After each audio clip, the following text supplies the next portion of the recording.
Interrogation officer, okay? Yep. So just have a seat in the corner and I'll just kind of explain what's going on here. This is Rick Terrio. He's a forensic interrogation officer I was telling you about. This is Nate. So what we're going to be doing right now, it's called a search incident to arrest. All right, just so you know, we're in an interview room and we're being audio and video monitored, okay? I'm aware. You're aware? Yeah. Okay. I know you were able to speak with duty counsel when you got here initially, okay? Yeah. So I'm going to go over everything that, just so you have a full understanding of what your status is right now and what we're going to be doing, okay? Well, I have some idea, but... Okay, yeah. All right. You were arrested for a couple of different, well, initially, from what I understand, you were arrested for dangerous operation of a motor vehicle. Do you recall that? Yes. And then it was upgraded to murder. All right, okay. So things have changed a little bit since then, all right? So I'm going to go over that with you, all right? Okay. Okay. And I'm going to read it right from my book here, okay? Some of the at that time, I believe one person had been confirmed dead. So since then, it's now 4 people have been confirmed dead. Okay. Another person was injured. All right. So you are under arrest for 4 counts of murder and 1 count of attempt murder. Okay. It's my duty to inform you that you have the right to retain and instruct counsel without delay. You have the right to telephone any lawyer you wish. You also have the right to free advice from a legal aid lawyer.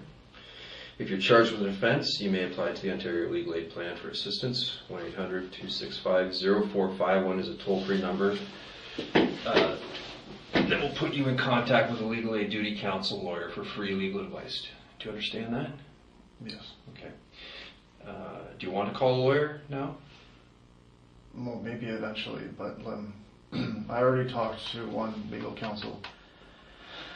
And I know that, people always say, don't talk to the cops, don't talk to the cops. And I know that, I know this is all fake. I know you're just trying to get information. I know that. Before you say anything else, I just want to give you a little bit more information, okay?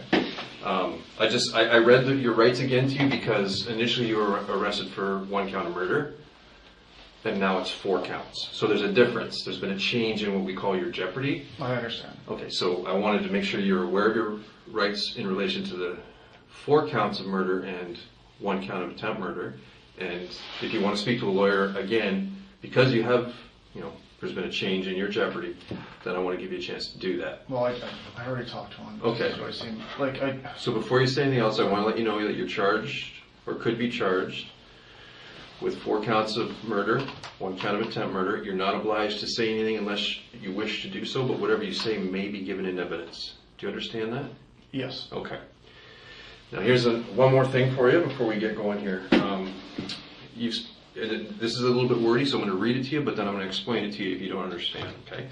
If you've spoken to any other police officer or to anyone else with authority, or if any such person has spoken to you in connection with this charge, I want it clearly understood that I do not want it to influence you in making any statement. Do you understand what that means? Yes. Okay. What does that mean to you? So basically, if I were to think, or if I was like, oh shoot, I already said to the officer, I might as well just confess. Mm-hmm. That's what I think that means. Well, here's what the way I interpret it. You've spoken to. I'm not the first police officer that you've communicated with tonight. No. So police officers have a level of authority in the community. All right. So that's a fact, they do. Yeah.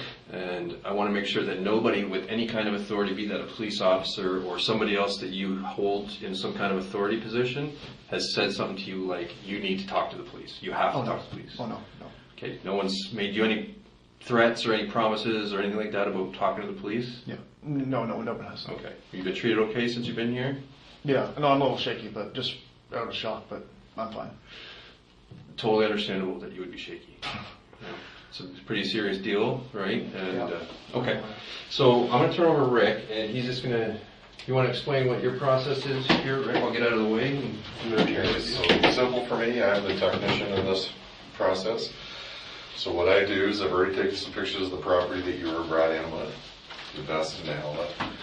I'm going to take some pictures of you now. So sort of the old, like you've seen on TV, the standing, face this wall, face that wall, face the back wall. And then I'm done with you. So it's a pretty quick process, okay? Do you want to take a mask off for it, or what? Yeah, I'm okay if you're okay with taking your mask off. I got it. 2 shots now. Okay. So, straight ahead.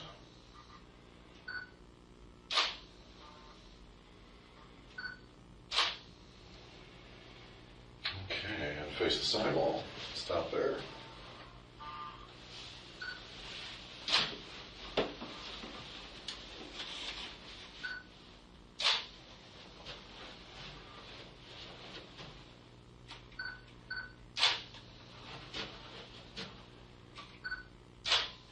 All right, face the back wall.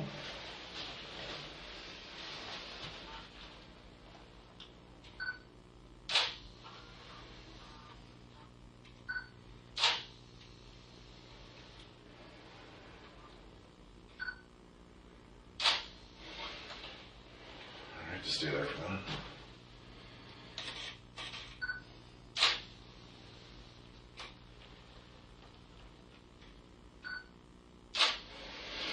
Okay, turn to the right one more time. Face the side. Yeah, good.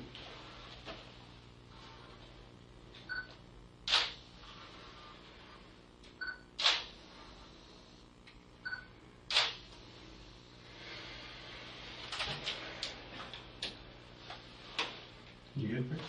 Good. Thank you. Control. All right.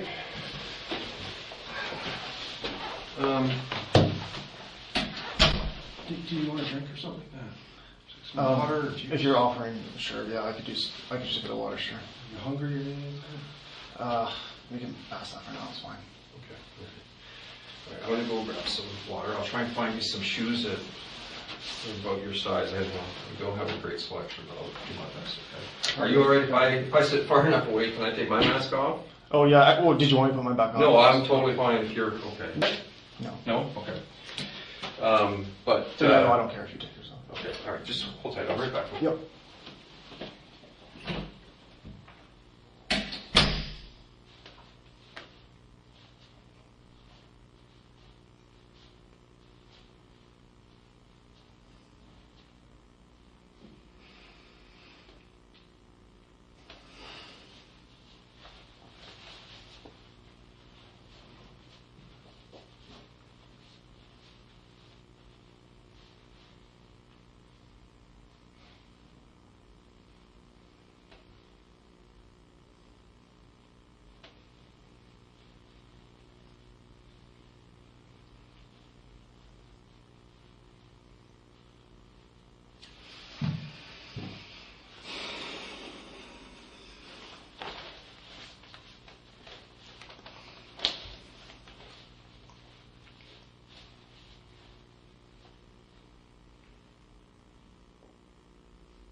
Is that okay? Yeah, sure. Thank you. Thank you very much. No problem. If you get hungry at any point, I'd like to spend some time with you. If you get hungry at any point, just let me know. I'll get you whatever you need. I'll be fine for the questioning, but I appreciate it. Okay, what if that changes? You want some, I don't know, burger or whatever? I'll make sure you get that. Thank you. Hopefully those.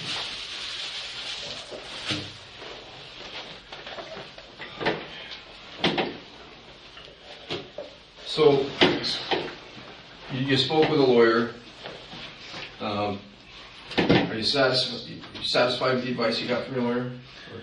No, but it's just. I don't want to know what they said to you. That's none of my business. It's just.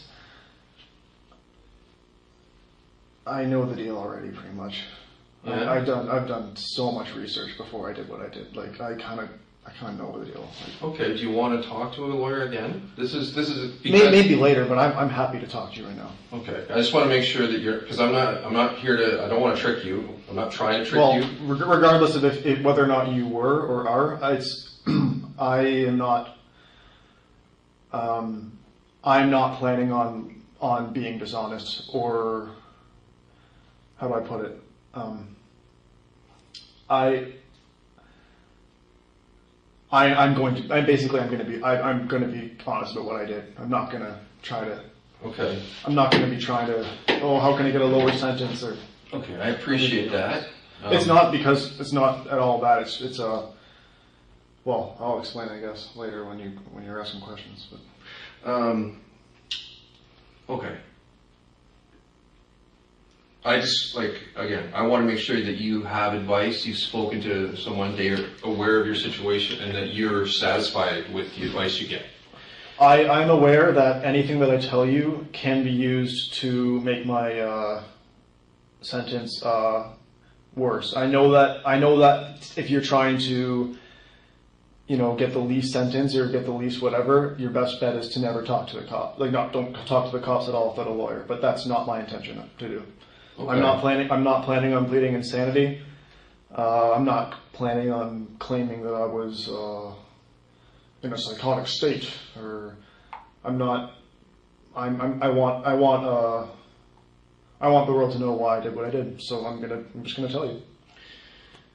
Okay, and I'm a detective. I'm in the major crime section, so my job is to find out the whys and the whos and the whats and all that stuff, all the details. Yep.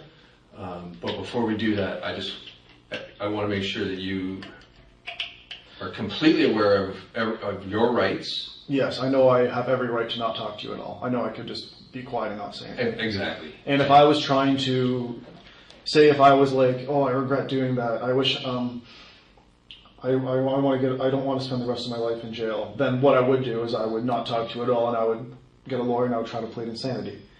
But I'm not going to do that. Okay. So just one of the things you said that just kind of maybe just tweaked my interest there is that you're talking about me trying to get a more of a worse sentence or a lesser sentence. So that's just so you know, it's not up to me, right? Right, but what I'm telling you right now can and will be used against me. I'm aware absolutely. of that. I just want to make sure you're aware, and you've said it several times now. Yep. I just want it very crystal clear that you're.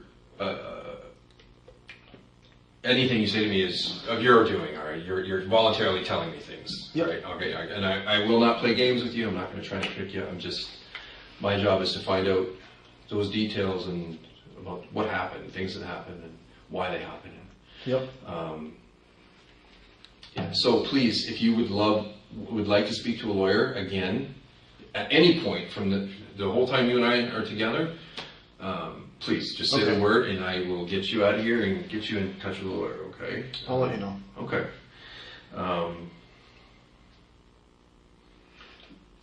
So I can call you Nate?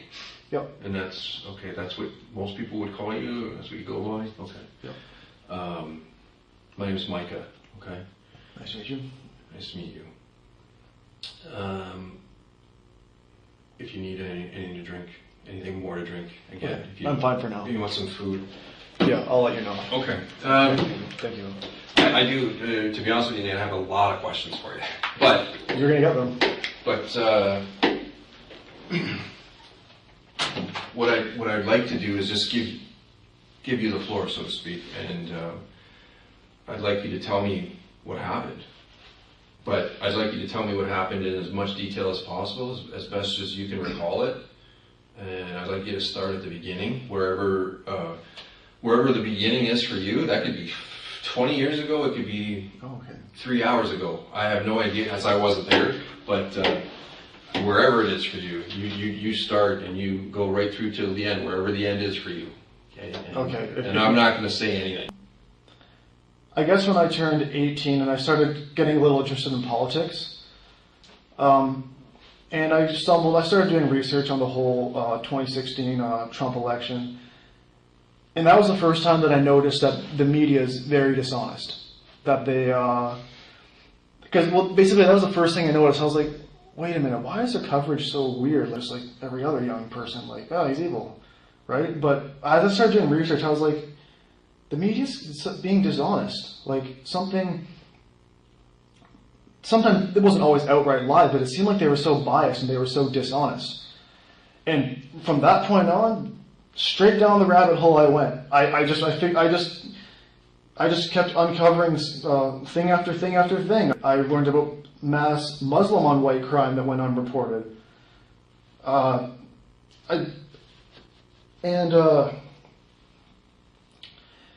So it made me, and I just, I always kept these things to myself because, you're always afraid of, being called a racist or whatever, because you can be violently attacked, or a lot of bad things can happen if people think you're racist. So I really kept these things to myself. I became a bit of a recluse, I guess, because I spent a lot of my time just, but, once I started, the moment I was 18, the moment I realized that the media was a bit dishonest, because I always just assumed it was just the news. But the moment I found out the media was dishonest, it was just straight down the rabbit hole. It's just one thing after another that they do. There's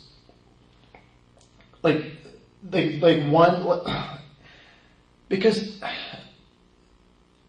it's like they'll claim that white people are the problem, and white people are the problem because of their hate crimes. But then every time a Muslim kills a white person, they don't report it. They won't even report it as a hate crime. They'll just say it was just murder. So, but that's only one example. It's endless. It's so corrupt. And I kept trying to figure out, why is this? Something didn't seem right. Because it's why is every single news media doing the exact same dishonest thing? It's not just the news. Why is every educational institution doing the exact same thing? Why is every corporation promoting the same far-left liberal agenda? Why is the upper elite class promoting this hatred of just normal white people? Why are they? Because I just kept searching, and I just kept finding more and more stuff, but still at the time it was it made me angry, but I couldn't handle it, because if I was ever okay, let's figure out some unreported crime that doesn't get reported, because here we go again, the media's hyping up some stupid, it's not even wrong that they're reporting it, but they'll only focus on one white on minority crime. They only focus on that to mess with the public and hype up the public and deceive the public into thinking that it's white people that are the violent ones, when it's the other way around. That's completely disproportionate.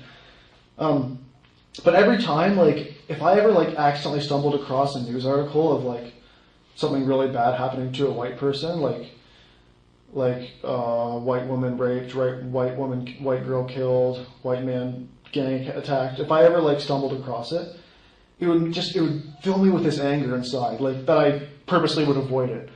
So even though I was for a long time in between 18 and now, I was interested in politics, I would still just read the news, or look at forums and stuff, and read books or whatever. But I always would purposely avoid any minority on crime, whether it was like a video that somehow wasn't deleted from Twitter or YouTube or something, or whether it was whether it was like a news article that I happened to find. And I usually had to dig pretty deep because they don't report on it. And but eventually, I didn't like it. It made me feel like it just filled me with this anger. Like that made me it filled me with such rage that I purposely would avoid it. I was so depressed and so like, oh, what does this world come to? Especially because I had been around the time I had been doing online school in my house for so long. I was just going insane. Like it was just, I felt like I was in jail because just always in my little apartment, never leaving, because the schools were closed and everything was closed. And finally, I was like, okay, you know what? Maybe I should actually look into the minority on white crime that goes unreported because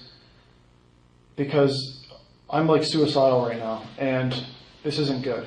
So maybe I should look into this because kind of face the demon that I'm afraid of looking at. Because I would always purposely avoid it because it would fill me with this rage when I saw it. So from then on, I started doing more research into that. And I'll tell you what the breaking point for me was the Muslim grooming gangs in the UK. That was it. I just snapped. I'm like, I'm done. So Muslim grooming gangs in the UK gang rape and pimp 13 and 14-year-old white girls, usually from poor middle-class working families. And the governments in the UK purposely allow it to happen, and the media purposely doesn't report on it. And that, even that wasn't enough to break me. What broke me, I think it was the Sun, I think. What actually made me snap and I decided I'm going to commit violence, was when, I think it was the Sun, I can't remember which shitlib news media it was, but basically what happened is there were two 12-year-old white girls that were kidnapped by this Muslim grooming gang in the UK somewhere. I think it was in Britain somewhere. And they were, 12-year-old girls, drugged up, brought to some house, and they're just gang raped, drugged. And their fathers, these two white girls, 12-year-old girls' fathers, managed to track down where their daughters were. And they tried breaking into the house where their daughters were. The cops showed up. They arrested the dads. They charged them. Then they charged the two 12-year-old girls for being intoxicated. And then they left to let them keep getting gang raped. I was like, I'm done. So I decided, all right, this is it. I'm gonna commit a terrorist attack. I'm done. I'm not putting up with this shit anymore. What am I gonna do? Fuck this. Fine. And in all honesty, I would blame the Western governments for what happened. This isn't like, because you can say, oh, it's your fault, Nate. You chose to commit violence. But guess what? I'm not allowed to any other option of violence. They leave you no choice. Because if you publicly protest and say, stop Islamization, it's resulting in terrorism against white people and Muslim grooming gangs raping our children. What happens? You'll get doxxed, which again, I'm not actually against doxing if the government still protects your rights. But then after you're doxxed, you get kicked out of school, fired from your job. You might even be kicked out of your apartment and forced into homelessness. It happens every single time. Not every single time, but it happens so much. If you are publicly protesting or even say you're just like, you decide to become some public advocate and say like, this is a problem, we need to stop this.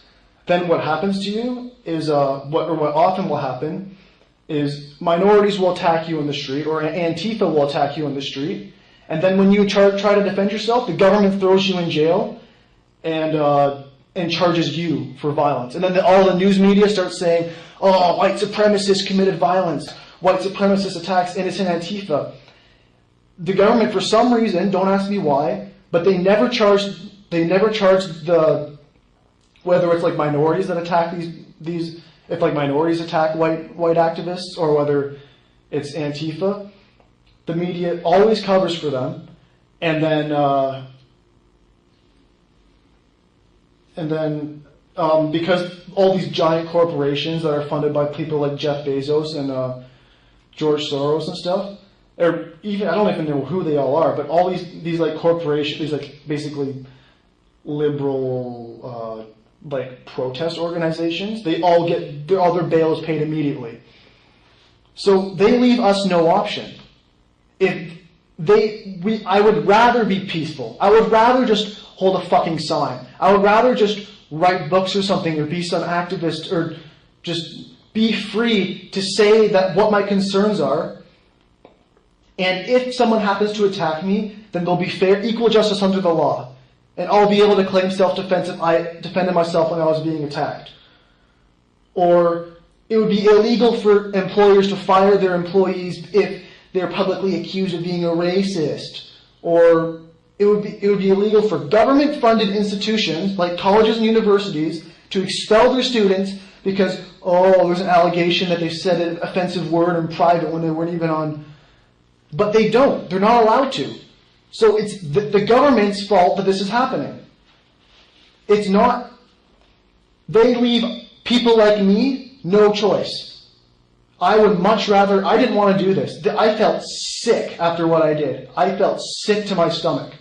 But they leave us no choice. So if Western governments are going to purposely cover up for Muslim grooming gangs that are raping 12-year-old white girls, 13-year-old white girls, 14-year-old white girls, if they are going to purposely cover up for it, and that the media is going to purposely not cover these things, then I'll bring attention to it with brutal violence.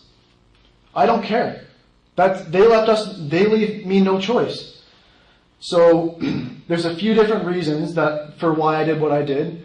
Reason number one is to send a message to Muslim grooming gangs in the UK that you have to back off, and if you don't back off, more Muslims are going to die, and there will, because when people like me do things like this, it inspires other angry men to do the similar. Like, I would have never done what I did if it wasn't for other men that have done similar things. Brenton Tarrant, the New Zealand shooter, he was a huge inspiration for me. It was like, whoa, a white person actually doing something about Muslim terrorism? Wow. There's other people. There's Anders Breivik, John Ernest. There's lots of people that inspire me to do what I did. And now that I did that, whether people like it or not, future people that do the same thing, they will have been inspired by me. It will accelerate. So there will be people down the road who decide to do something similar to what I did, and it will be me. I'll be one of the people that gave them inspiration. There's a lot of other things I could say, but I think maybe you get kind of the gist of where my motivation came from.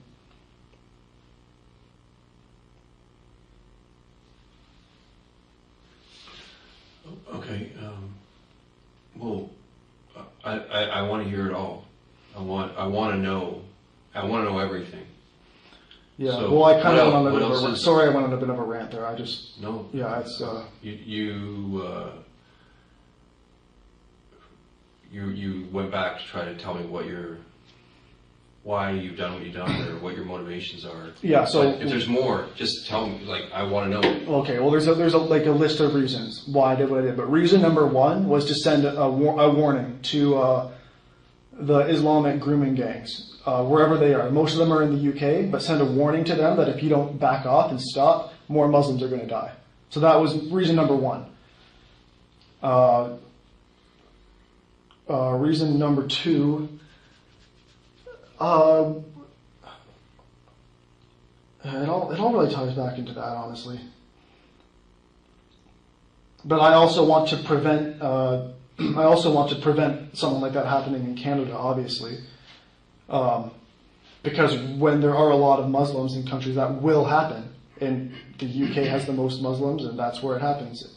It's not just the UK; all over Germany, Australia, it happens. I think even New Zealand, and Holland, it happens. It was also for revenge too.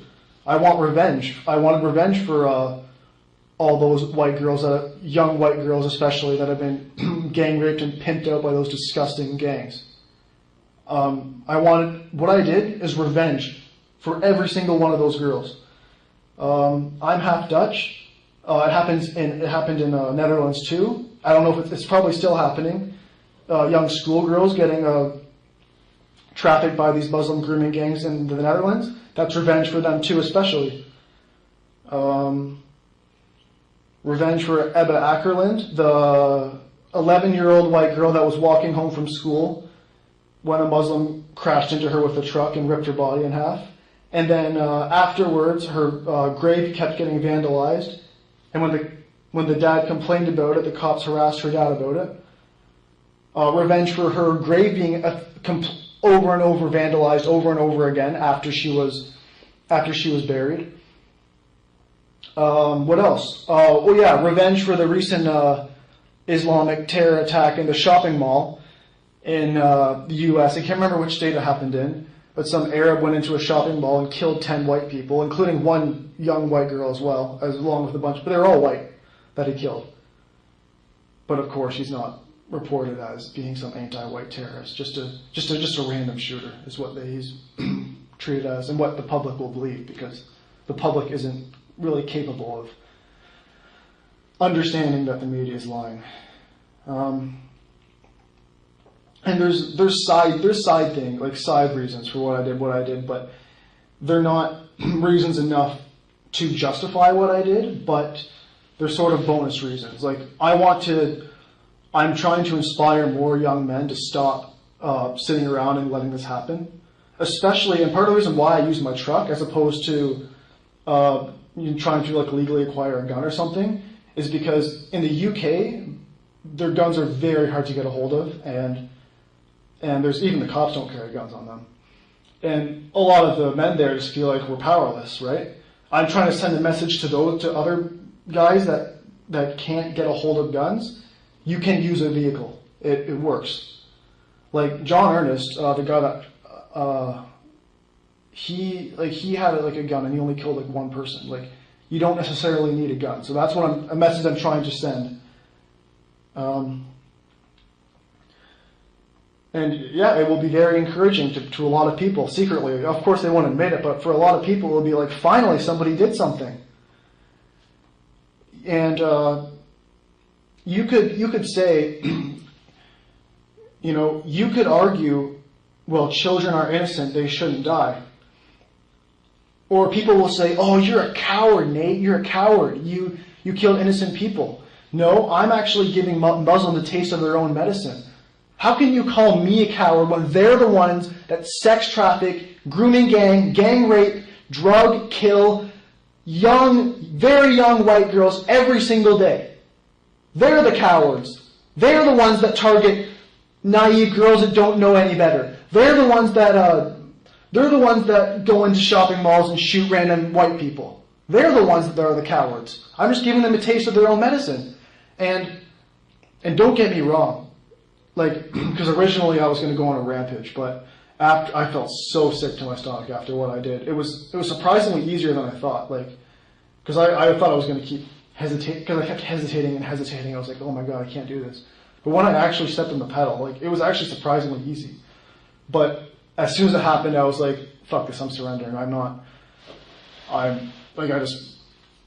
Because don't get me wrong, it was very distasteful. It was very damaging to my soul what I did. But that's what the only thing they're going to respond to. You have to be extreme. If like they don't respond to anything else. And if people know that their children are in danger, they are much less likely to. They are much less likely to try to piss them off if they know that, oh, it's not just me, it's also I'm endangering my children by my actions. So, yeah, I think I sort of basically gave you the gist of it.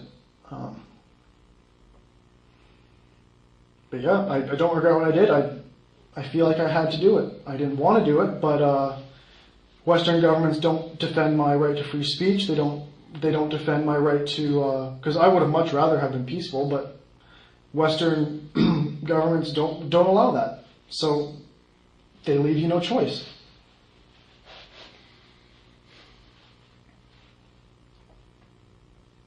it's not like, even terrorism is something you can kind of like push to the back of your mind. Like oh, another Muslim terrorist attack. Oh, another Muslim terrorist attack. But the Muslim grooming gangs, that was just too much for me. I'm like, just fuck this. I can't put up with this anymore. And most white people today, they live in this individualism. They live in this, what they do is they basically think like, oh, just don't think about it because it's nothing to do with race. It's just an individual. So I just have to focus on my own life and I don't have to worry about what happens to other people. And that's a wrong way, that's a destructive way of thinking, because you keep thinking that while you keep on becoming a minority in your own country, and you keep seeing the anti-white terrorist attacks and rapes and murders getting worse and worse and worse. You're just deceiving yourself when you do that. It's like how can somebody in the UK like see all these? And by the way, they are targeting white girls because they don't do it to their own people. They are targeting white girls on purpose. They have because they have some like historic revenge desire from the Crusades or whatever. But how can you as a white person just see that happen in your own country and keep on saying, well, it doesn't matter. It's just the problem of the individual. It's just that individual Muslim's bad.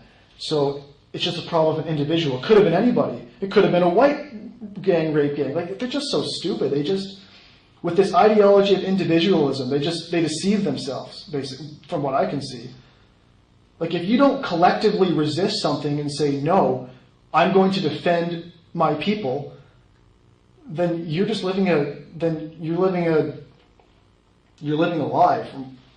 This is what I would argue.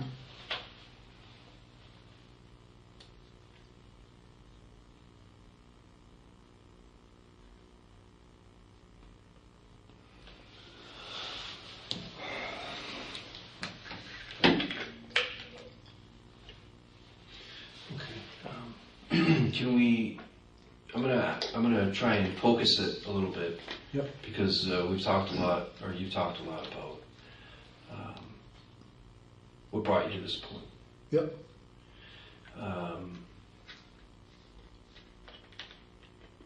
Can you just take your mind back to yesterday? It's almost after 2 a.m. So yesterday, take me through your day yesterday. Saturday? No, so it's now Monday morning. Sunday? Sunday. I just worked like usual. Okay. So just start at the beginning of your day and take me all the way up until right now. I was just on my way home from work, and I saw some Muslims walking down the street, and I was like, well, I guess if I'm wanting to send my message, maybe now's a chance. And I hesitated, and I went home, and I paced around, and I was like, I'm done putting this off, I'm just going to go do it. I just went and did it. It was surprisingly easy, because if you ask anyone who grew up with me or knew me, they would all describe me as maybe not a nice person necessarily, but they would be utterly shocked at what I've done. They had no idea. I don't think anyone would have had any idea what I was planning. So this is not like I don't know if like people are going to try to frame it this way, but this was not like a psychopathic desire just to kill innocent people. This was politically motivated, 100%. But it's, especially when there's so few other people that seem to be doing anything, I really had to force myself to do it. It was not, I took no pleasure in what I did. After I did it, I felt relieved, like, oh my God, I finally did it. But it's not something that, it's too bad it had to come to that point, I would say.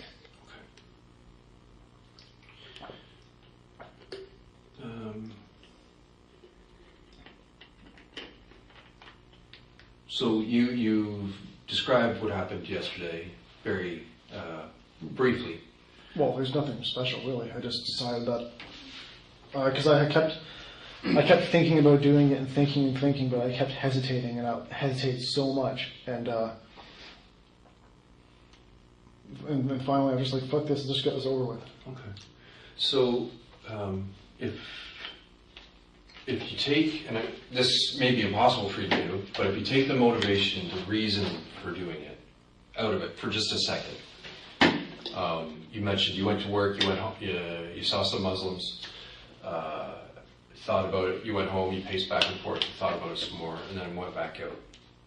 So one of my jobs is to tease out these details, okay?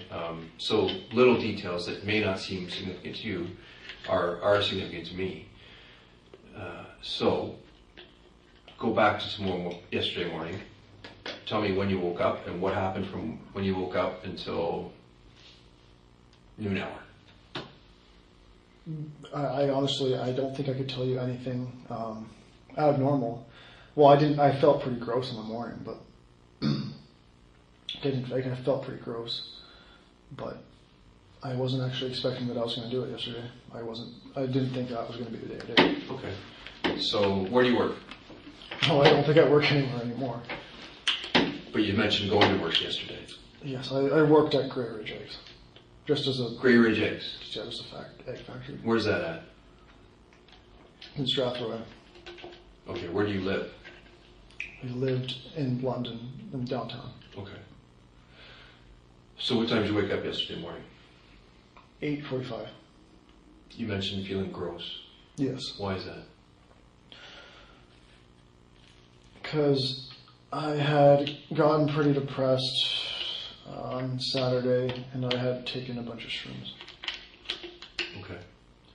Okay. Thanks So, for being honest about but that. well, it was like 3 in the morning Saturday. So technically it was Saturday, even though it was sort of like Friday night. But I sort of had a cynical breakthrough after that happened, and when I came out of the high, I decided that I was kind of wrestling with myself and what I'm like, sort of like, I guess I was just wrestling myself. And when I woke up, I was like, yes, I am sure that I want to do this. When you woke up Sunday morning? Yeah, well, I slept during the day Saturday because I was up all night, obviously. But I slept during the day Saturday, and then I woke up for a while and went to sleep again, and then woke up. Yeah, and then I woke up at 8:45 in the morning. Then what? I had a shower and went to work. What time did you start? 10. How did you get to work? Driving. You drive from your apartment downtown to Strathroy. I did, yes. Okay. You start work at 10, you said? Yeah. Okay. Then what happened? Just a regular day. There was nothing. I still felt tired and shitty, sort of. Even though, I don't know, maybe there was still some come down effects, but it was over 24 hours, I think, so I don't think that could have had anything to do with it. Yeah, I know there's going to be a lot of people that are going to try to claim that it was because of psychedelic drugs he did it, because they're not going to want to, they're not going to want to get demonized like people who are conservative or people who are arguing against, Islamic terrorism and stuff. They're going to be not wanting to be associated with me, so they're all going to try to say that, but I don't believe that was the cause. What happened at work yesterday? It was honestly, I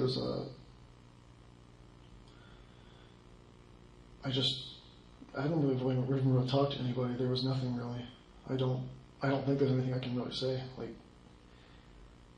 I honestly wasn't expecting to do it. Just a normal day. I had lunch and worked and then left. What time does your shift end at work? I ended at like 6 p.m. Okay. So, what happened after you left work? I just drove, and then I was reminded when I saw some Muslims walking down the road, and I was like, "Fuck's sakes, I can't do this. I just can't do this." But then I got home, and then I decided to. I forced myself to do it pretty much. Okay. All right, Nate, tell me, again, with as much detail, that may not seem important to you right now, but it's important for me. Tell me everything about your drive from Grey Ridge to your house, your apartment. It was pretty normal. I turned on the radio for a little bit. I was feeling pretty down, I guess, on the drive there, I guess. Yeah, I didn't really speed. I passed like one car, I think, but that was it. I had the radio lightly on, and yeah, I don't really think I have anything to say. I don't think there was really any details I can think of. It was, yeah, like I'm used to feeling like shit on Sundays, kind of, because it's the weekend and maybe I partied too hard or whatever. But so,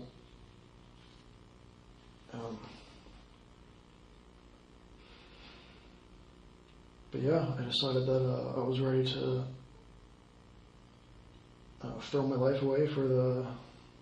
I don't even consider it throwing my life away, but I was ready to, in that sense, throw my life away for what I consider to be a greater good. All right, what? I'm trying to get an idea, a timeline, and all. Your motivation for sure is important, but what route did you take to get home from work yesterday? When I say yesterday, I mean Sunday, because technically it's Monday right now. Right. It would have been just like you're asking for the road name. Just yeah. Which roads do you drive on to get home? Yeah, so it wasn't the 402. It was that just long stretch of road, Egremont. Yeah. Okay. Yeah. That was the way. It's shorter than the 402. Okay. So all the way home. Tell me how you get home. And this is something you do all the time, I suspect. Have done, yeah. Okay. Like you drive the same way to and from work all the time? Yeah. It seems so weird to say it like in a present tense, but yeah, it was, yeah. Hickory Drive, right on Egremont. Yeah. And then, then if you want to take a shortcut, right on Nairn, right on Hyde Park, left on Oxford, right on Wonderland, left on Riverside, and then I'm basically home. So you left there at 6 p.m. You took that route to get home. You mentioned you saw some Muslim people on the way home? Yes. And that reminded you of these things that you've been feeling? Yeah, I knew that I felt like I was being a pussy putting it off. It was tiring to keep putting it off. Okay. Where did you see those people? It was on Hyde Park Road. Yeah, it was on Hyde Park Road. No, it was on Oxford Street. I think it was on Oxford Street, yeah. It was on Oxford Street at a light. I can't remember which light it was at, but it was at a light. Okay.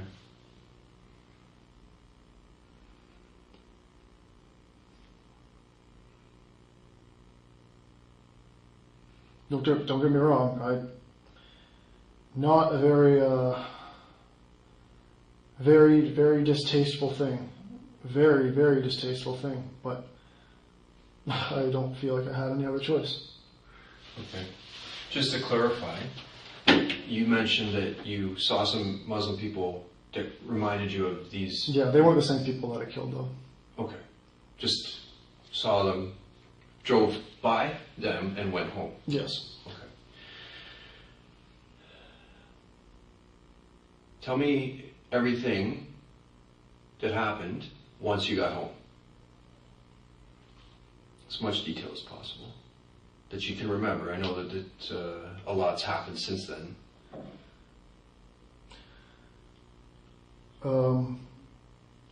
I was looking to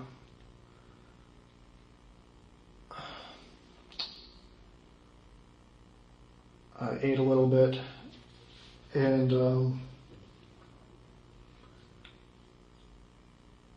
yeah, paced back and forth for a little bit thinking about was I ready to do it? Was I ready to do it? And then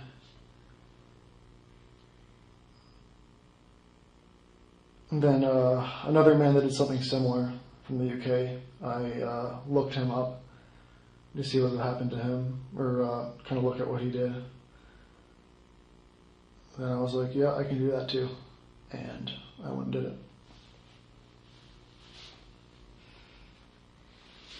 Who's that man? I can't remember his name. He's from the UK. He drove a van into some Muslim-inspired mosque. He was actually, I mean, people probably would feel a lot more sympathetic towards him than me because he actually did in the UK, right? But clearly that's not enough to tell him to stop. So I'm gonna have to escalate. So you looked him up, saw what he did, how he did it, and you said, I can do that. Yep. And then what? I just drove around until I found something and went and did it. What time did you leave your apartment? It would have been 7:30, I think, about that time. Okay. There's cameras in the apartment, so you guys will be able to see, but Okay. it would have been around 7:30, I think. Okay. I want you to take your mind back now to that time at 7:30 or whatever time it was that you left your apartment, and take me slowly through what happened after you left your apartment until you were arrested by police. So if you check the cameras, you'll see me hesitating a lot. I walk to the door, and then I go, fuck's sakes, walk back, and say, fuck, a few times. And then finally I was like, all right, let's go. And I just left. You asking about the drive? Yeah. So I left for the drive, turned around, then I pulled over. I had a fake airsoft gun because I thought, just in case people try to attack, say my truck flips or something, right? And people try to attack me. If they think I have a gun, then that will be able to, then maybe they won't attack me. And then had a machete in my truck as well, 2 knives, an axe. And I didn't end up using any of those things. There's no way psychologically I would have been able to do that. Some people can, but Muslims certainly can. They do stabbing attacks all the time, but it's more psychologically difficult to hurt someone with a knife as opposed to a gun or a vehicle, right? Because,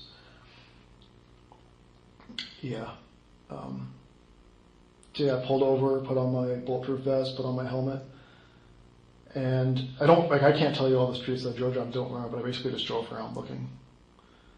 And it was way easier than I thought it was going to be. Like, I thought I was going to chicken out and not do it, but it was surprisingly easy. But as soon as I crashed into them, I was like, what the fuck? And I just was like, I'm going to surrender. I'm not going to go on a rampage. This is enough. I drove around until I found like a parking lot. Like, I wanted to ask someone to call the cops because I didn't have my phone on me. And I pulled over and I found a taxi driver and got him to call the cops for me. And then I admitted to the cops. I was like, yeah, I did that on purpose. I guess I was sort of. I mean, I guess I would have looked excited at the time because it was more like a sigh of relief, like I finally did it, because I didn't think I was going to be able to. Because I've seen people, like I've seen a video of a guy totally failed. There's been so many guys that have been totally failed. Because what usually happens is they'll be really mad, and they'll talk online, and the feds will get them. One guy from Germany tried. He wasn't doing the same target. He was trying to shoot up a synagogue or something, but he totally failed, and he made a bit of a fool of himself, I guess. So, yeah, I was like, I just kept thinking, yeah, I'm gonna just fuck it up. But once I actually went through with it, I just was like, all right, that's enough. I did what I wanted to do. The message, I'm pretty sure that the message is probably pretty strong now. I'm gonna surrender now. You don't know the roads you drove down to get to where you... No, I can't remember. I wasn't really like, yeah, I'm not really gonna.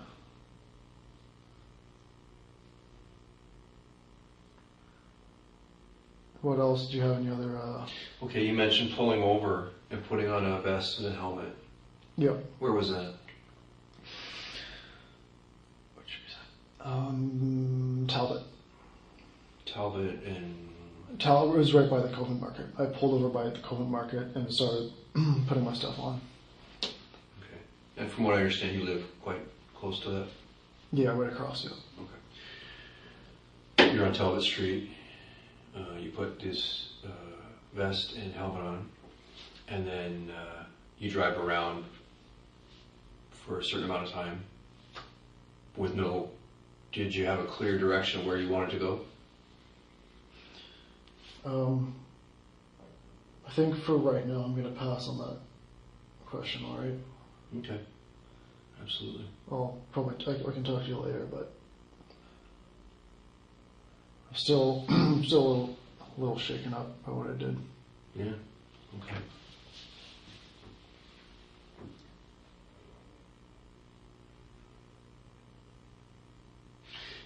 You ended up out in the Hyde Park area. Yeah. Tell me what happened. You've mentioned several times about whether or not you'd have the courage to do it, or this it that you were planning on doing. Is it?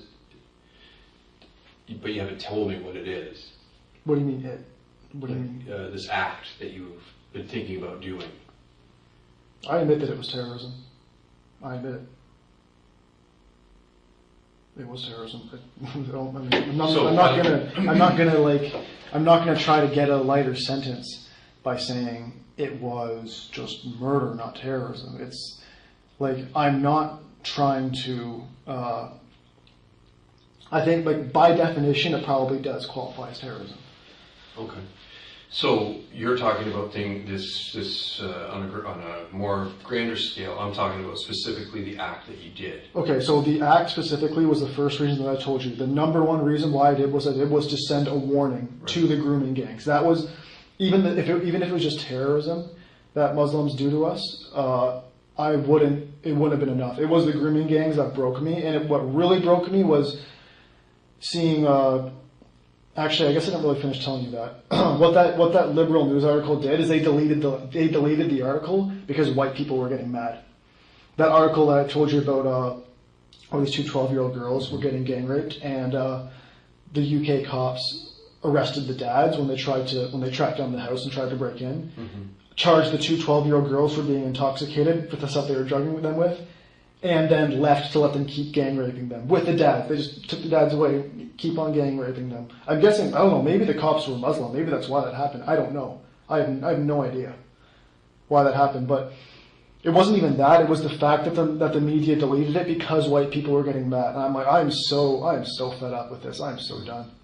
So that was when you asked me what it is, that the number one reason why I did what I did was to send a warning to the grooming gangs to back off. Or else or else more people like me will continue to do what I just did. And someone already did it in the UK, and they keep on doing it. So clearly, they don't get the message clearly. So something more brutal had to happen. You mentioned that was the thing that made you that was the moment that you decided that enough was enough for you. The very breaking point for me was when the media actually deleted their article because a bunch of like Islamophobes were getting mad. Mm-hmm. That was when I got fed up and said, I'm done. But even the fact that happened too, even like just even just seeing the UK cops actively allow that to happen was enough. And you might say, and this is another issue, I guess, but it's not just the UK. It's like Western governments all do the same thing. They're all part of the same thing, but that's kind of a different issue, I guess. Anyway, sorry. Well, what else were you asking? I was trying to kind of drill down to the act itself that you've been talking about. Yes, that was the motivation to send a warning. Right, that was your motivation. Yeah, you're right. Your motivation was to send a warning. Because I'm not part of a group, obviously, and anybody who is part of a group is an idiot. Because all groups that exist as of right now, as far as I'm aware, are all like just fed honeypots. And people who join these groups are generally complete idiots because they just get caught planning something and get arrested.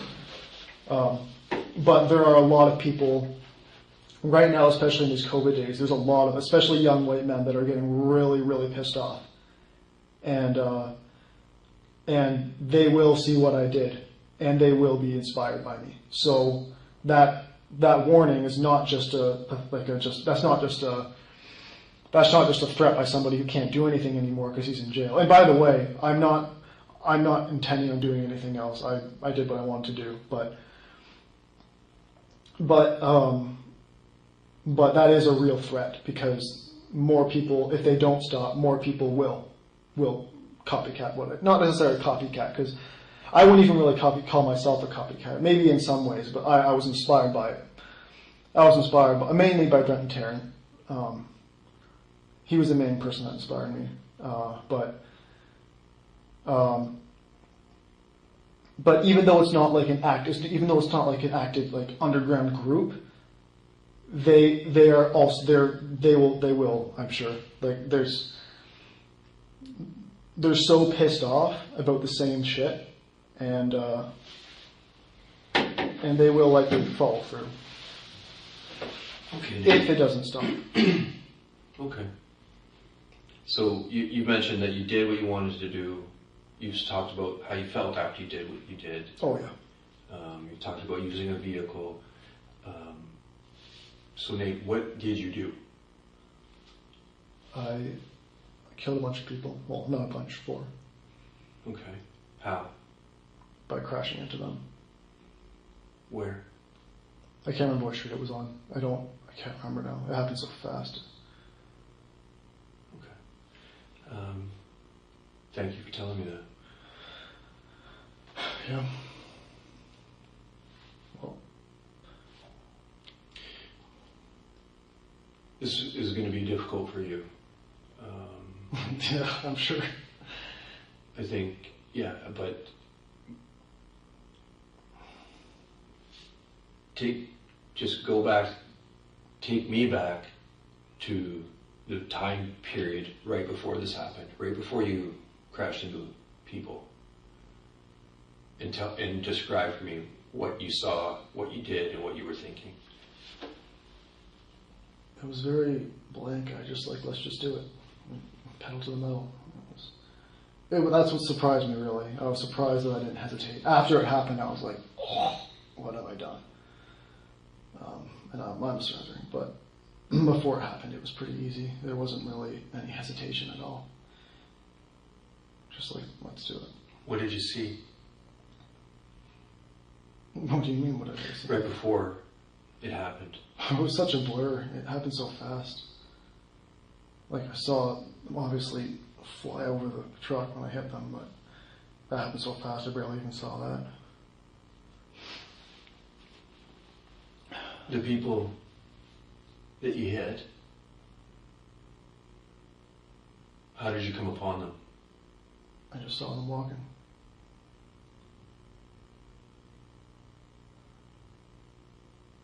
You saw them walking and made a split decision? Yeah. Did you have to? I mean, I was a ticking bomb ready to go off. Like it could only go on for so much longer before I did something. It's just like there's no, like I said, like I explained to you before, there's no outlet at all. There's zero outlet that I have because I can't talk about it publicly for all reasons I've already said. Even talking online, and it's not even that. Like, if people like me who are really upset about what's happening to Western civilization, and who are really upset about this mass minority on white slaughter and rape that's going on, if we were able to simply congregate and meet at each other's places and talk, which used to happen, they would just chat and talk, or even if it was just like that, even that I wouldn't have done it. It's the fact you can't even do that because what happens is online Antifa people come and infiltrate you, and then what happens. People who aren't even violent, people who, like, again, censorship and tyranny and Western tyranny leads to violence. They give the government, the establishment, if you say it, gives me no outlet. I have nowhere to go. I have nowhere to physically meet with like-minded people who also want to, activate and speak out against what they feel is wrong. There's no, you can't publicly be a public activist for reasons I've already explained. You have to be even careful. Like, what did I see? I was doing some research yesterday, I think. What happened? Yeah, there was just this group of guys, and I think it was in Finland. I think it was in Finland. I can't remember what country it is. These people were peaceful protesters. They were holding up a sign saying "Stop Islamization," which is, for obvious reasons they're doing that is because they're worried that these grooming gangs are going to be targeting their girls too. And what happens to these people who were just simply peacefully protesting? They were arrested for inciting violence. So there is no outlet. There's nowhere to go. They give you no option. If you care, which it will mainly likely be my generation that does things like this. Because we're the generation that more or less has nothing to lose.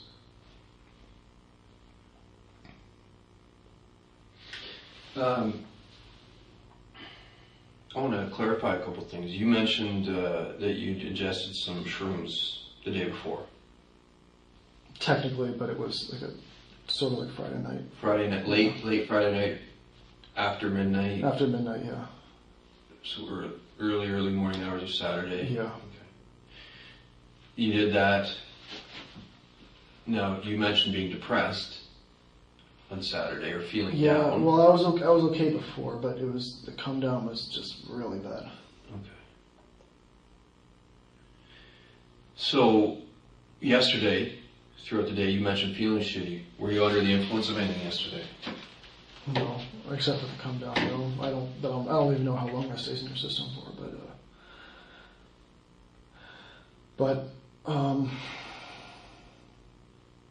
no, I didn't take anything or nothing. No. It was just otherwise a normal work day for you. Yes. Felt bad because of the come down from taking shrooms the previous. Yeah. Well, the thing is, I used to be pretty suicidal until I saw this video of this shitlib professor in some college or university, and he was like, so I hear a lot of young white men are committing suicide, and I got to be careful of what I say here, but I'm like, yeah, great, and I'm watching that and I'm like, wait a minute, what the hell? So they want us to do this? They don't see it and say, oh, that's sad. They actually want this to happen? Why would I play into their hands? So that was a big thing for me that kicked that thought to the curb kicked that thought right to the curb, because I'm like, hold up a second, they actually want us to do this. And Nate, how are you feeling right now? And I know that's may sound like a stupid question, but physically, are you okay? oh, I'm physically fine. It's mentally probably going to have to digest quite a bit, Yeah. but When we first started talking, you said that people might. You wanted to tell the truth. You didn't want to hide behind an insanity thing. no, because that would ruin the message. That would take away the message Right. of what I'm trying to say. So, in your mind, are you someone that can easily tell right from wrong? Well, I mean, obviously, when I became more aware of, when I became aware of these grooming gangs in the UK and this gang rape of young girls and stuff,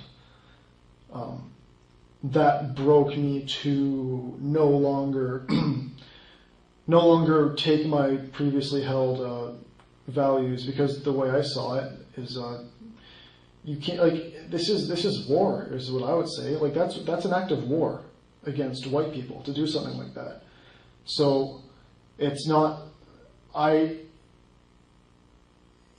something that I could any longer just say, well, at least they're all not all. Like, it's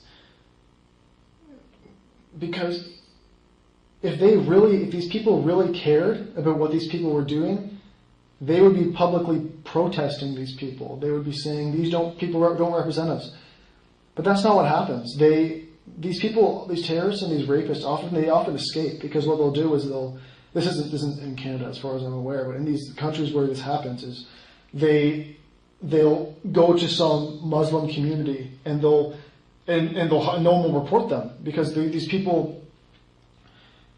And even there's been studies done showing that the vast majority of Muslims, even the non-violent ones, support ISIS, or they don't give a shit. And these are the people that vote for the parties that choose to allow these things to happen. So they're complicit. But I don't know. Like, reason number one was to send a warning. That was reason number one. Obviously, I guess I want to get a sense from you. Because, to be honest with you, people might look at this act, and think, okay, that person maybe was suffering from some type of mental health issue, or they weren't in their right state of mind. And I'm trying to get a baseline for what your state of mind was. Were you able to tell right from wrong at that time? Well, at that time, my cynicalism was broken through. It's just too much. It's too much to just turn my back on. It's just, I mean, they say two wrongs don't make a right, but a message had to be sent, is the way I look at it. A message had to be sent. Someone had to do something. I can't just watch this happen anymore. When you left your apartment at 7:30, if that's what time it was, and you said you struggled with it, you went back and forth, but it was your intention at that time to kill Muslims, yes. A group of Muslims, and kill them. Yes. There's no question about that in your mind when you left your apartment. No, I wasn't gonna do an injury or something like that. I was planning on killing. Did you have a greater plan? No, well, I thought I thought at first, no. I mean, because I'm trying to think because once it happened, I was just I mean, obviously I know that, often cops cops are, at least they say cops are likely to be trigger happy or whatever, but I don't really think that's true, but no, I just wanted to get it done. I just wanted to do it. Even even when I got arrested, there were other Muslims walking on the street. I wasn't gonna keep going. I was done. I was I was done after. That was enough. I think that's a pretty strong message that I sent, because that was a pretty brutal thing to do. So, I didn't really have the desire to continue after I did that. Okay. So you had equipment with you, a machete, you mentioned, some knives, an airsoft gun. Yeah, but it was in there, but it's just. Were you? What was your intention for those things? Well, because at first I thought that if cops try to stop me or something, but after I just felt just pointless bringing them. Okay. I guess I thought but the armor was more for if a cop shot at me, just to give me more of a chance of not dying, I guess. But it was pretty much pointless.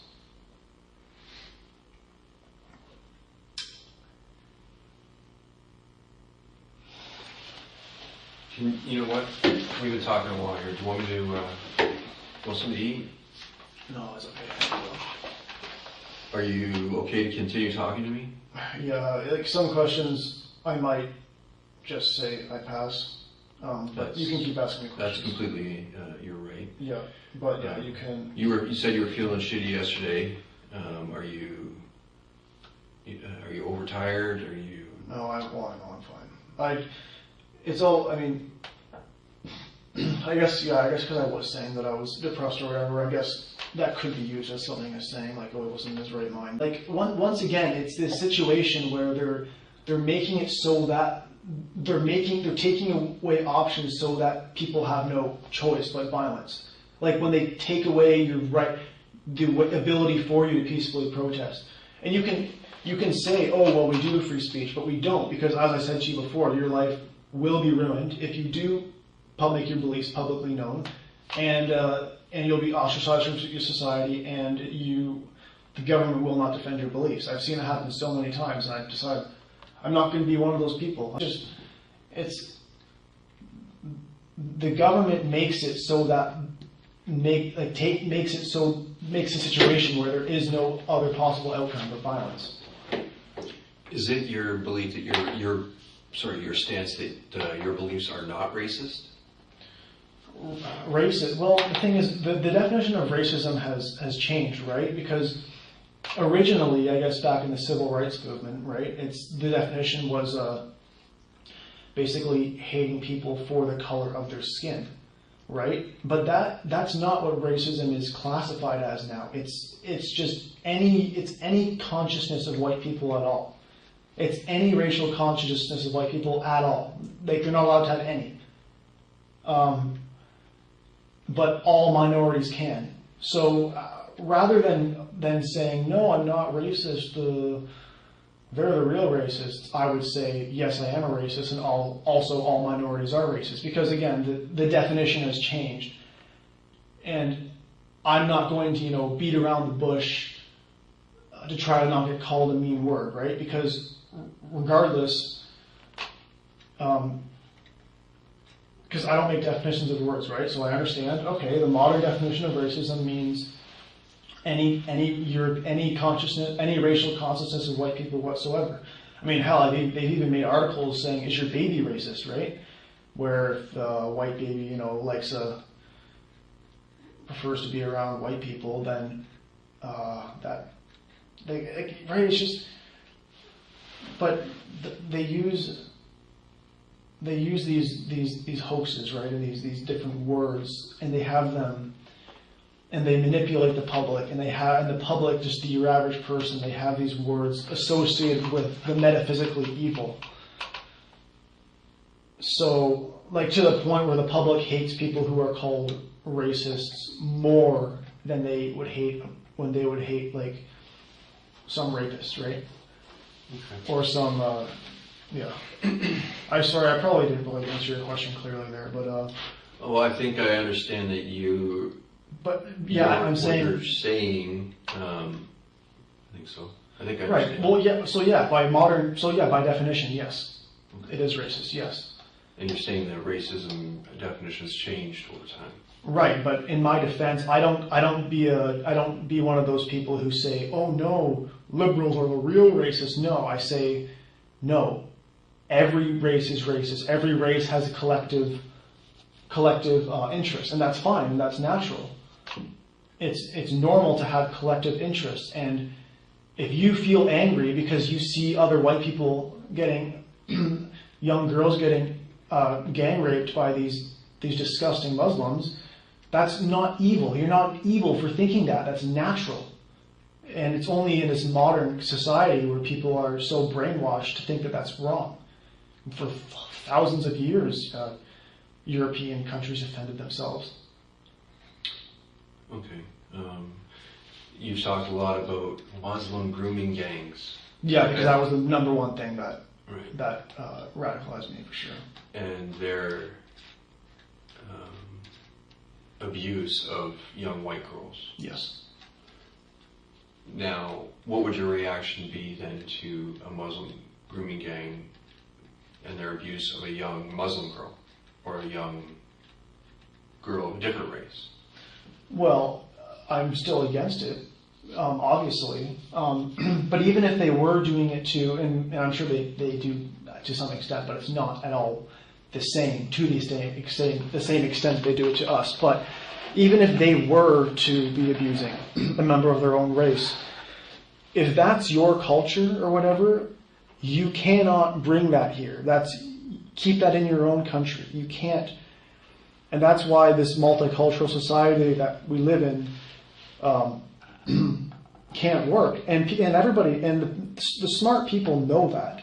They know that this is going to end in a disaster, and it already is ending in disaster. Because different cultures have different interests. And when you have these political parties that are coming out and saying, if you are a minority or if you are a non-white, we are going to give you free stuff. Well, yes, then obviously these minorities, the Muslims, yes, they will be voting. Obviously, they are going to vote for these parties that are going to give them free stuff. I don't care if that's legal. I don't care if that's legal. That's still theft. They're stealing money from white people and they're giving it to foreigners. Same when they say, oh, we're going to let mass immigration come in. I don't care if it's legal. That's an invasion. You can't just open up the floodgates because you know these people are going to vote for you. I think I went on another tangent. Sorry, I keep on going on tangents. But Okay. No, let me bring you back then, Nate. You mentioned that you ran over some people. Yeah. Who were the people that you ran over? I don't know. Okay. Why did you run over those people? They were Muslims, right? Were they not? I mean, I don't know who they are. well, I guess I really. Well, didn't I already explain to you? I thought. No, you explained to me that you ran out over some people. But I explained to you the motivation, right? And why you did it. Yes. Yes, because I'm trying to send a message. Right. But you saw a group of people and you ran over them. Why that group of people? Because they were Muslim. Okay. How did you know they were Muslim? Well, from the clothes. Clothes? Yeah. Anything else? It was their clothes. Can you describe them for me? I can't remember, man. I'm sorry. It was just happened in such a flash. Do you know how many people were there? No. Do you remember if there was any approximate ages of the people that were there? I knew they were children. That's the thing. I knew it had to be. It had to be brutal. It had to be a very strong message. So yeah, I knew what I did.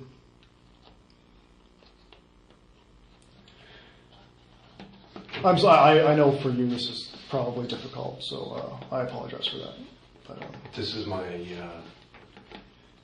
job, and I love my job, and it's not always easy, but yeah, this isn't about me. I just want to check in with you about, have you changed your mind? Do you want to speak with a lawyer? Eventually, but We've been talking a long time here. I know eventually, but I mean, when you say eventually, you mean eventually tonight, or do you want to down the road? Because again, I want you to be completely aware of your rights. You Well, seem pretty set on talking to me about this and telling your side of things. I kind of have told you pretty much everything at this point. Yeah. There's a lot of historical things I think that I'd like to ask you about to get a more full picture of Sure. who Just you know are. that I might not answer everything. But I'm gonna get a drink. Do you want another drink? Sure. Thank you. Okay. Anything else? No, that's fine. Thank you. Okay. Again, just have to ask, right? I'll get you. Yeah, I appreciate it. Okay, just give me a minute, right? Yep. Go on.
You okay, dude? Yeah, I was just walking. Okay. Sorry, I just caught a glimpse of you on our monitor. It looked like you were bending over like you might be ill. Oh no, I'm just walking. Sorry. I Okay. didn't mean to. All right, I'll be right back. Yep.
No, don't apologize.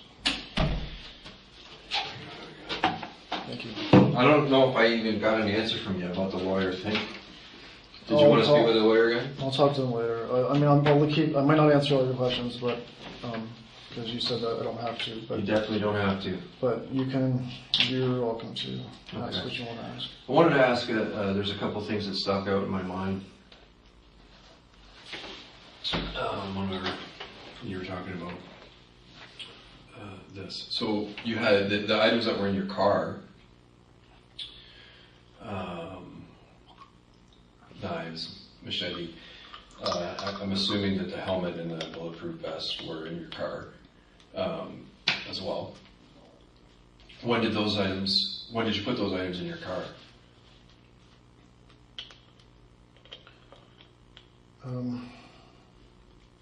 I had them for a while, but I'm gonna pass on that. Sorry. Okay. If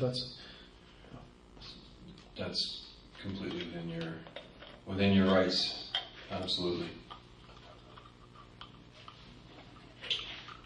You mentioned when you went home from work initially, you were pacing back and forth, and you looked up what the guy in the UK did.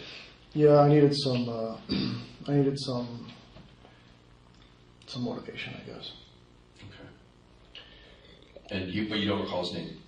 I know I can't remember that guy's name. I know Brent Tarrant. I know that guy. What's Brent Tarrant? He's a New Zealand shooter. Okay. Can you describe, can you remind me? I know that there was a massive incident in New Zealand. Yes. It revolved around Muslim people. I'm assuming that's who you're talking Yeah, about. he was my main inspiration. What were his acts? First, he shot up 2 mosques. One of them had a prior history of extremism, which the cops purposely didn't investigate. So that one mosque certainly would have been a bit sympathetic to the public, I guess, because the mosque was caught. One of the mosques that he shot up were caught. They were caught basically training extremists. There was some extremism connection. I can't remember exactly what it was, but yeah, that was one. You'd also mentioned some other sources of inspiration for you. Well, yeah, it's just. And you mentioned some names, and I honestly, I tend to purposely ignore the news at times, so I maybe am not as aware as your average person. But what were the names? I didn't recognize any of them.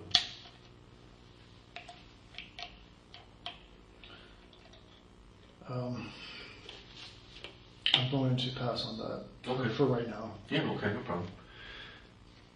Were these? I mean, it is kind of in the same vein, but those sources of inspiration and motivation for you, were they all based on people who were taking action against Muslim people, or was it various other peoples? Various.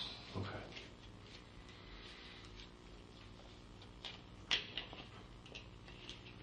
The snapping moment, or the moment of realization when you were reading or learning about the Muslim grooming gangs. So yeah, When did you come to that, or when did that happen? When was March. that really? March? Yep. I started planning an attack in March. Right. But I started actually planning it in March. Okay. What kind of things did you do to plan it? I'm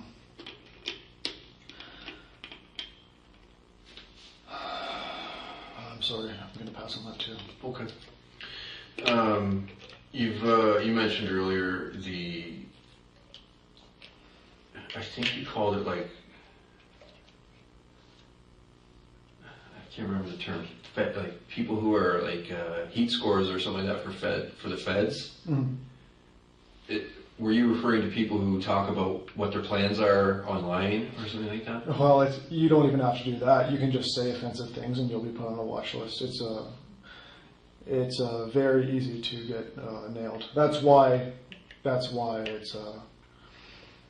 a lot more people get arrested than actually follow through with what they do, because most people aren't aware of how many feds are on the internet. So would you say that you've taken precautions in your planning? Oh yeah, I was very careful not to get on federal radar. Okay. How do you do that? How do you just not talk about it? Pretty much. It's not an easy thing to do. It's part of what makes you snap, because you're so sick. Well, it's not even like fed. It's just like being worried about, being doxxed. What does that mean? Doxxed is when you're publicly exposed and then your life gets ruined, because what will happen is these corporatist funded Antifa groups will harass everyone around you. They'll harass your family. They'll harass your employer. They'll harass your school. They'll even harass your landlord until you're basically homeless on the street. Is what they do. And the government will purposely allow it to happen. So they'll say you have freedom of speech, but then it'll be like, oh, but private companies can ruin your life. So that is what just caused me to decide to do violence, because I'm not going to live I'm not going to live my life unable to even speak. Unable to even say,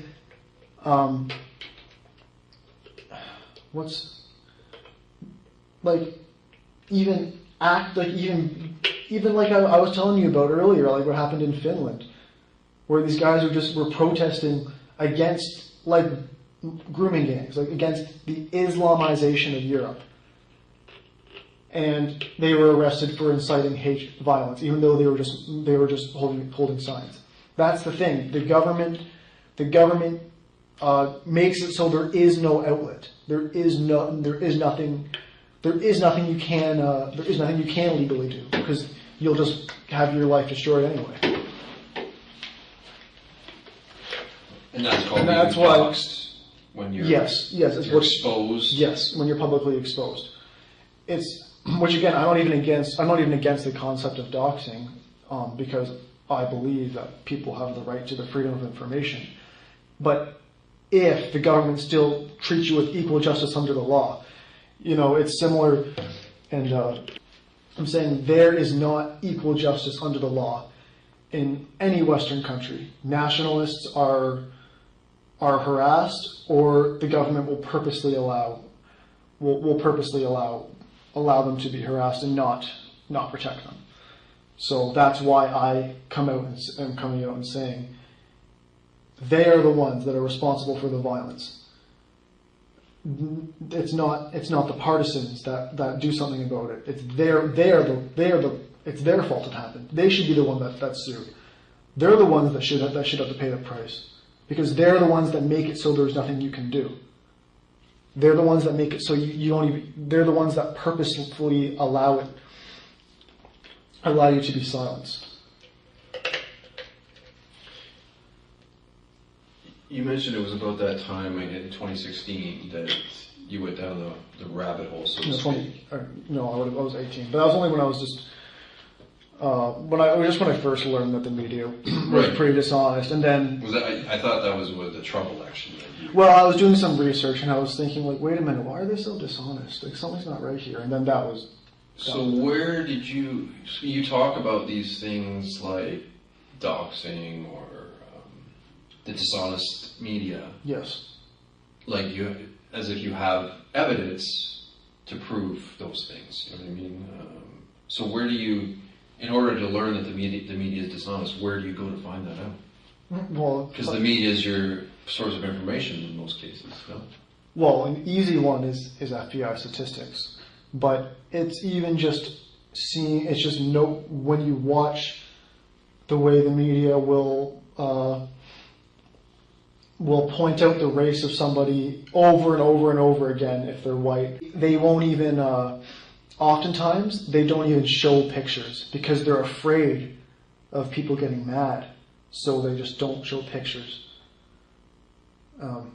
There's lots of examples. Like show pictures of accused people? Yes, they won't show the picture of the accused. Because they're not white? Yes, Or or you're yeah. suggesting they wouldn't show an accused Muslim Yes, person? I 100% believe that they're purposely covering for them.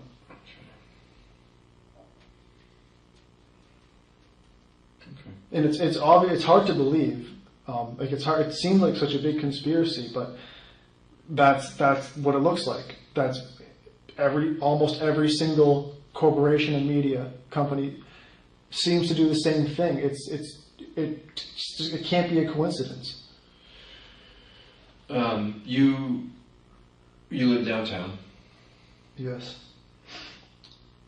and you ended up pretty much on the edge of town, as far away from downtown as you can pretty much get, and still be in the city where this happened. No, I don't remember how long I drove for.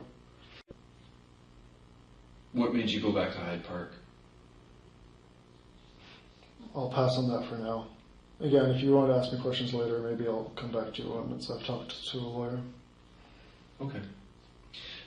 It seems to me that you are very interested in talking about the reason for all of this and the message that and That's the whole point of what I did, was Yeah. to send a message. except there's some things that you're holding back on.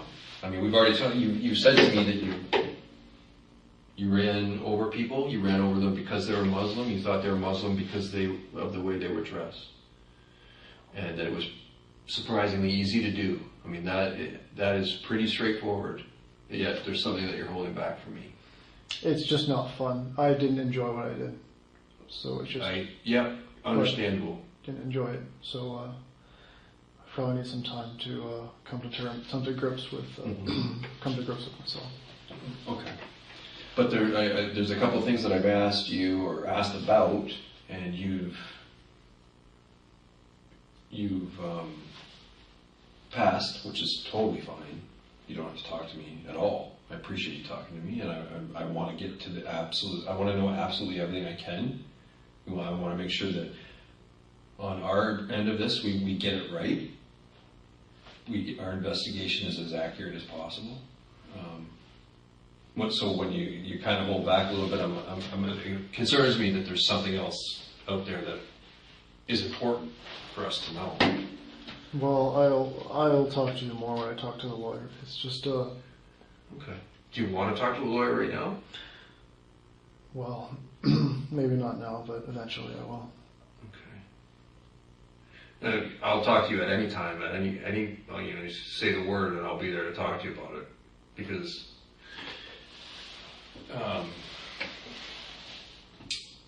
it's important. It's important that we know as much as we possibly can. It's important that we get it right.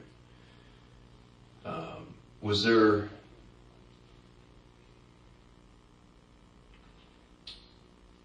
Who else knew about your plan?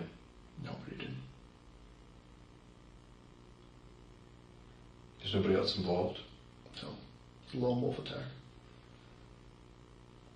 Like I said, I was very careful. I've seen so many stories of people getting caught in their plans, so I was. What about your online presence? I was pretty careful there too. There's things, there's groups or people that you would talk to about this. Other like-minded people. I would never made an account. I know that the feds are able to identify people. I know that they have all the technology, so I never made an account. I was very careful not to. Maybe I mean it's possible that I wasn't a watch list and I just like when I ordered the body armor, I had to give my personal information. So I'm assuming I probably already was on one. But when you ordered it, yeah, it was all legal. But even though I didn't actually end up using it at all. But I was very careful until I decided I couldn't take it anymore. you mentioned doing online school. Where do you go to school? I dropped out. I went to Fanshawe. And that's right, you dropped out. I'm saying it now, but I was trying to wonder, like, what am I doing? Like, what is the world coming to? Like, if I was just shocked at what the world was coming to, and I was like, well, if they're going to force me to take it to go, then what's the point of even wasting my time being here? Like the world is just changing so fast, and it's I mean, this obviously, I'm sure that it's going to shock the hell out of people, but people are like waking up, like people are starting to notice that there's like this this anti-white agenda going on in the Western world, in the entire Western world. Like it's so out in the open at this point that there's not. It's people are starting to wake up. I know that there's like. Which is why stuff like this happening is inevitable, because they keep pushing and they keep pushing and they keep pushing and they keep escalating the rhetoric, and they keep bringing up more affirmative action, and they keep on taking away more rights and taking away more rights and increasing more mass immigration and printing more fake news. It keeps escalating that white people in the West are starting to. They're starting to develop a racial consciousness in these days. They're starting to. A lot of them, much of it is young people, because the older generations are still sort of from their time. But people are starting. They're starting to no longer just be an individualist, and they're starting to notice, like, why is the same thing happening all over the world? Why do the same agendas get pushed all over the world? Why is every single white majority country have a just horribly collapsing birth rate? Why is every single white country bringing in mass immigration and replacing the native populations? Like people are starting to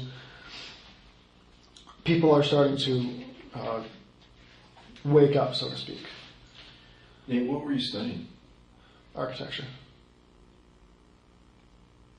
Who do you have in your life? Well, there's some people, but I didn't really have anything to lose. There was nothing. Obviously, I know that some people are going to have their lives become a living hell because of what I did, but it is collateral damage. But no, if Talking about family? Just like there's some people that, not just that, but there's some people that that I have had connections with, meaningful connections with, and their lives will become. I know, but I'm in the situation. I was in the position where I had nothing to lose, so I decided to take advantage of that. There's a lot of people who are really upset about what's going on. You know, they have a family to take care of, or a girlfriend, or kids. But in my situation, I didn't have anything to lose.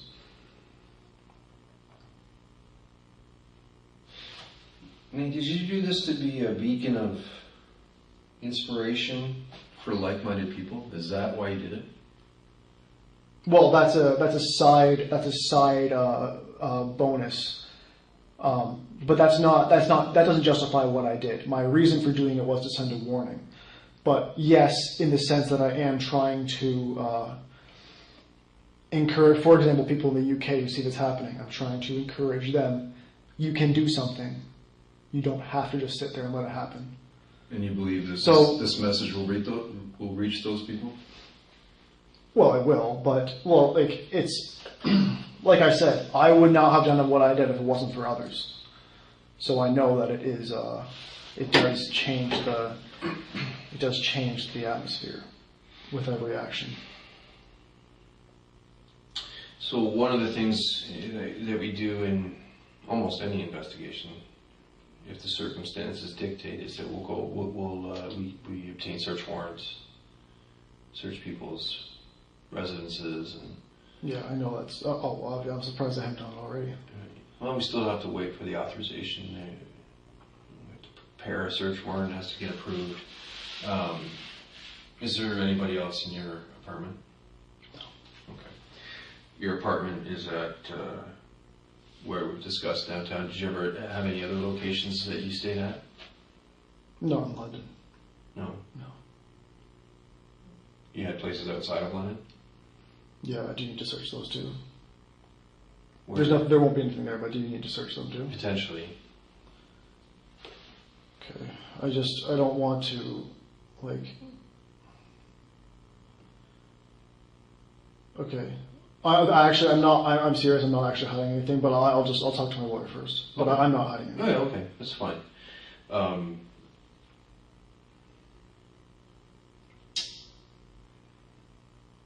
Before you went out, you kind of made the decision that this was going to happen today, or that's what we discussed? Yeah, I was sick of waiting. Prior to leaving your apartment, did you let anyone know that this was happening? No, I really wanted to get advice, just like from somebody who could tell me, but you can't because, for obviously reasons they're obviously going to report you, so there wasn't anyone that I could really talk to, so.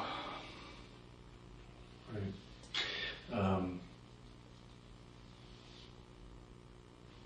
It seems to be a sticking point for you to talk about knowing where you're going when you put these things in your car. I'm not sure why. No, I just don't enjoy talking about what I did because I just don't enjoy it because it was very, very, very, very distasteful. So it's just. Okay. But eventually, I'm sure. That is part. You're talking about the motivation, the reasons why you did it. Yes, but it's difficult. But even with all my motivation, it is difficult to speak of what I did. Okay.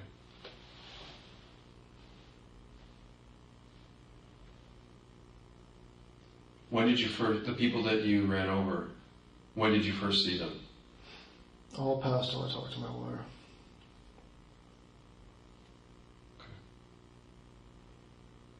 One second. I just gotta turn this up for a second. Okay.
It's 3:35.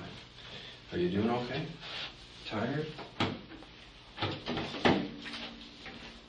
I don't know. I'm fine. I don't know. A lot of your questions I'm probably not going to answer, but I don't know what else that you have. Yeah, I mean, you're free to ask what you want. I appreciate that. And I might talk to you later. I want to talk to my lawyer, but Okay. or not my lawyer, a lawyer. I don't have one, so but Yeah, I hope I've hammered home this message to you enough about your lawyer, right? Yeah. Okay, I certainly wanted you to have the opportunity to talk to him before you said anything to me. I don't know. For some reason, I just feel bad when I say no to a question, which is stupid, obviously, because it's just your job. But excuse me. Well, here's my thing, and I think what I'm going to do is I'm just going to ask you a couple things, and then I'm going to get you out of here, maybe let you get some sleep, maybe come back and see you in the morning, bring you something to eat, or I don't know, coffee or something like that, and just check in with you at that time. But one of the things that's sticking out to me in this.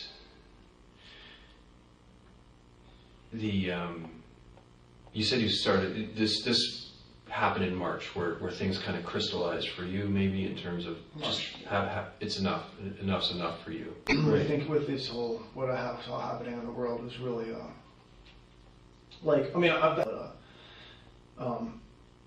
that was when I really thought maybe I should if I do want to do something, maybe it's better to do it now as opposed to waiting. Mm-hmm. Okay. So March, April, however many months that's been, 3 months? Yeah, 3-4 months, yeah. Okay. Sounds like a lot of time, potential for a lot of planning to go on. Oh, it went by faster than ever. I thought, I got lots of time, don't worry about it. And honestly, I didn't think I was going to do it. I really didn't. I just didn't see myself doing it. But I just thought, you thought I'm going to be a revolutionary. I didn't think I was actually going to do it. Is that how you see yourself? What do you mean? As a revolutionary? Well, we are trying to, the end goal is to overthrow Western governments. So, but what I did is not so much revolutionary in that sense, because I wasn't attacking the government per se. But the end goal, yes, is to create a new society, to make white people able to have control over their lands. And that doesn't mean you hate other peoples. It's just you're allowed to serve the interests of your people and not have everything controlled by corporations and globalists, and not have your politicians bought off by big donors that want to lobby for mass immigration, for cheap labor and stuff like that. I'm going on a tangent again, but no, that's all right. I'm I'm very interested to find out everything about this. What motivated you? What plans you made? Yes. Now, I chose to go as brutal as I did because I thought I needed to send as strong as a message as I can, as strong as a message as I can. Okay. All right. So March, you said the time went by quickly. It was faster than ever. I can't believe how fast. I honestly didn't think I was going to do it. I honestly am still shocked that I actually did that. All right, Nate. So I really don't want to assume anything, but the items that you ordered, you said that you ordered and that you had with you, specifically the vest. I'm not sure about the helmet. Is that when you ordered those things in March? I can't remember, but I'm not gonna. Oh no, it was. No, I'll tell you. I think it was like a month in advance. I think. Prior to March? No, sorry. It was a couple months after March. Oh, okay. All right. But it was more just like in the case that a cop shot me. In the case, but even at the time, I thought but it was kind of.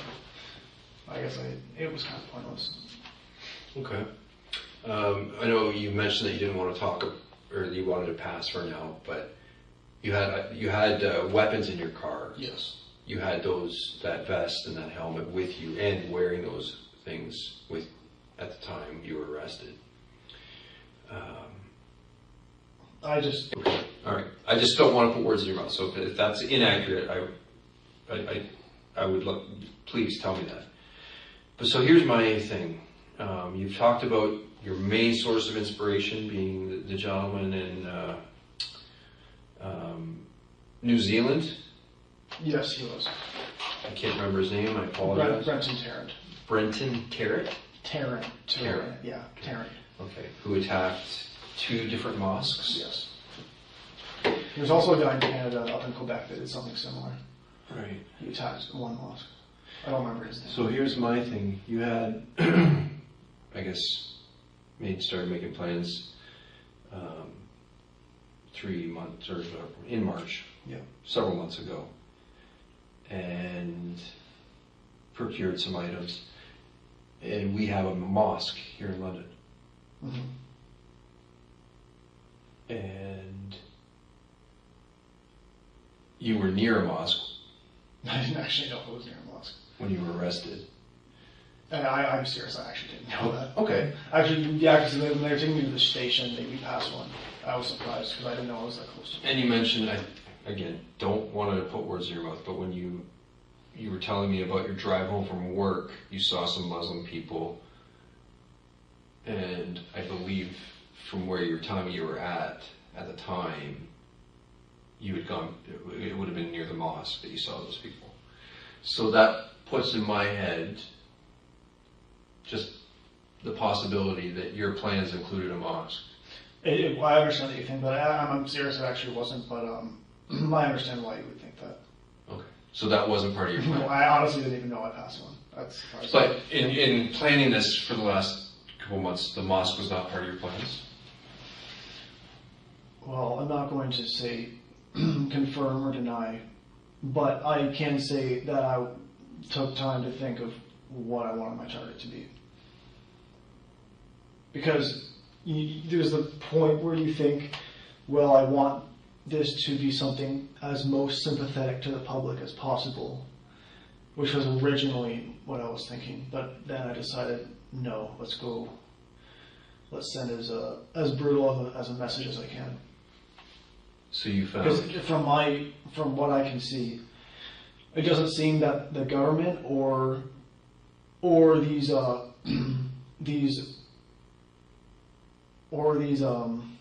violent terrorists and rapists seem to respond to anything other than violence, is what it appears to be. I wasn't a revolutionary in the sense that I wasn't attacking the government directly. I wasn't attacking a government building. Actually, but even Timothy McVeigh from the 1995 Oklahoma City bombing, he was a bit of inspiration for me too. Not so much that, not like it was a long time ago, so it's a different thing. But I think he's right when he says the government is committing atrocities in other countries. The federal government is slaughtering its own citizens with these gun grabs. I am simply waging war against the government.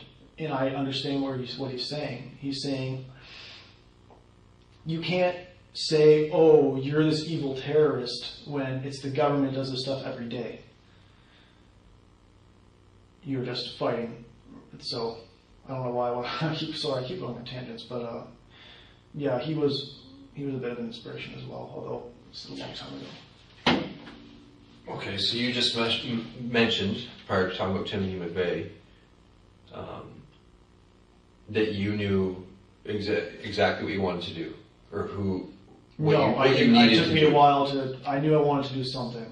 I knew that Muslims were probably going to be my target. Okay. But then you chose to go, and you used the words brutal earlier. Yes. So, and I think this was talked about, but you knew there were children there. Yes. And that was intentional, because you knew how it needed to be brutal in order for you to get the message out. I was aiming for the parents, but I knew that there was going to be some collateral damage. And I didn't care, because I think it had to be brutal. Okay. you were aiming for the parents. Yep.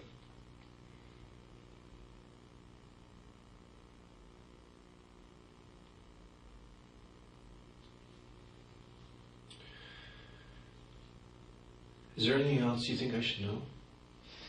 Well, at the moment, I can't really think of anything. Okay. I think I'm going to let you get some rest. Okay, thanks for the, thank you. And just real quick, I've been doing this job for quite a few years now, and got to interview quite a few people. And one of the things I found is that when people decide that they're going to talk to police for whatever reason, they're talking to police because they've potentially committed a crime or they're a witness to something. Yeah.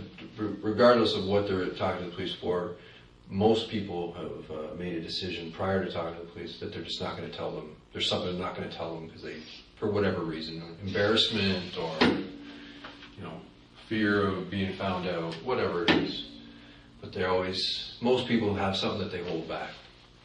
What is it that you're holding back from me? No, I'm just saying it's taken me a while to come to terms with what I did because it was very distasteful and I did not enjoy it. So right now, I just don't feel like talking about it too much. I talked to you about it a little bit. Yeah, I did. You mentioned maybe later. Yeah, you mentioned that it was easier than you thought it would be, or it wasn't that difficult. But then after it happened. Yeah, after it happened, I was like, oh my god, what the fuck? Yeah. It didn't even seem real. It didn't even seem real. Okay. All right, why don't you and I get out of here for a little while. I'm going to come back and check with you in the morning, all right? Is there anything I can bring you? Okay. Anything else you want to tell me? No, not right now. Okay. All right, and if you want to talk to a lawyer, you can at any point, even if like after I leave here, I go back upstairs. It's fine. I'll wait till tomorrow. It's fine. Just ask one of the cadets or whoever. All right, they'll put you in touch with whoever right away. Okay. All right, let's get you out of here.